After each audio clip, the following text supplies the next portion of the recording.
Andre, just where do you feel like you've kind of grown the most, since you've gotten here, and just how was camp for you? Could you repeat that one more time? I'm sorry. Just where do you feel like you've grown the most since you arrived here, and especially in the last year, and just how was camp?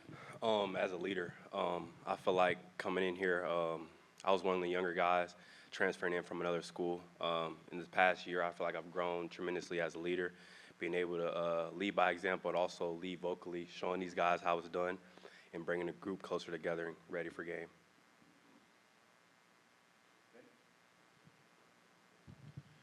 Andre, I heard you in an interview say that you thought that Neyland Stadium and the atmosphere was better than even at Ohio State. How much are you looking forward to that becoming a reality that you're a part of? I'm looking forward to it just as everybody else in this building is looking forward to it. How loud it is in Neyland and how loud it is SEC period is, I believe, louder than any other conference in the country. So just being able to understand that and know that and bring the same intensity as the crowd in the stadium allows, bring that into the game, and I think we'll have a hell of a season.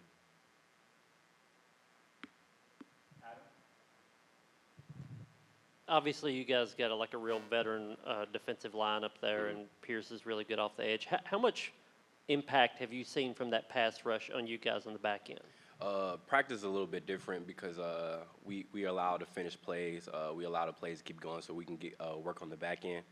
But just looking at film and just looking at how the pocket is distorted, within a half a second or 1 second, the quarterback's out and already running. So just being able to understand how that's going to translate to the game is going to help us tremendously in the back end.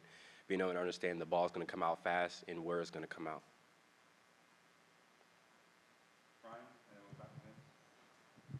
Just with a lot of young guys and new guys in that secondary, how important was it for you this offseason to kind of step up as a leader?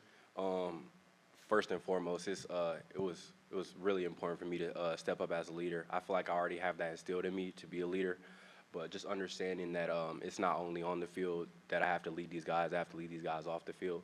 So just getting these guys together, building a relationship off the field, whether that's going out to eat on the weekends or just on a normal weekday, getting together and watching film and hanging out. So just building that aspect of trust and the relationship and everything on the field that's taking care of itself. What kind of camp and player is Jermod McCoy? What kind of camp? Jermod has had a wonderful camp, making plays that I haven't seen made here in the secondary from the corner position. Just being able to be athletic and having that raw athletic ability, being able to understand the game a little bit better now being a second-year player. Understanding what we're doing on defense has allowed him to play fast. And you asked me what kind of player he is. I think he's electric. I think him with the ball in his hands, he can do damage.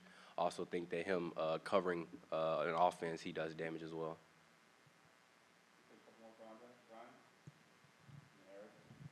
I guess just same thing, but for Boo Carter, what type of player is he?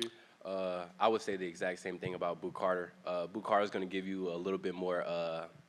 He's going to be a little bit more vocal. He's going to let it be known that he's here and he's here all day. He's highly competitive and highly athletic. I feel like he's picked up what we're trying to do here and he's taken it in stride. Being able to apply it to the game and being able to grow is not just being a high school player, but an SEC safety. So I feel like with him continue to understand what we're trying to do and his strengths and also his weaknesses, I feel like he'll be a hell of a player.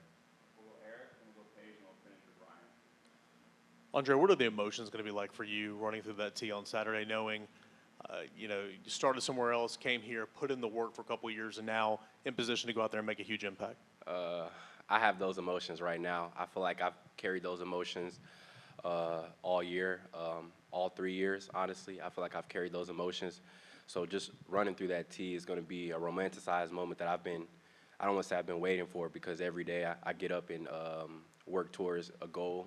So I feel like the energy will be very high from a team standpoint. For me personally, I'm going to settle in early and then play my game.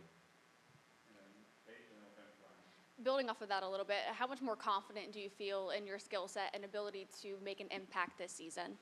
How last year finished up, and not so much in a game setting, but how practice and how the meeting rooms have finished up and how they translated and went into the summer, went into the spring, and now here we are. I feel like I'm all the much better. I'm more confident. I understand what Coach Banks as a defense is trying to get done. I understand what Coach Heupel as a team, what he wants to get done.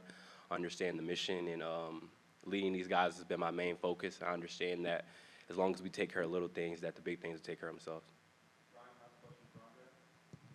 Andre, you mentioned Boo Carter. What have you seen from Christian Harrison since Jordan Thomas's injury at the star position? Losing Jordan Thomas was something hard that we all dealt with. It felt like we lost our brother, and as we did, we all took that and we took that personal to the game, and we just approached it every day with that much more intensity. Christian Harrison has stepped up in that regard tremendously. He's taken on that role. He's understood what Coach Banks is trying to get done, and as a brotherhood and as a secondary, what we need to be successful, I feel like he understands that and he brings that to the table. Of course, thank you.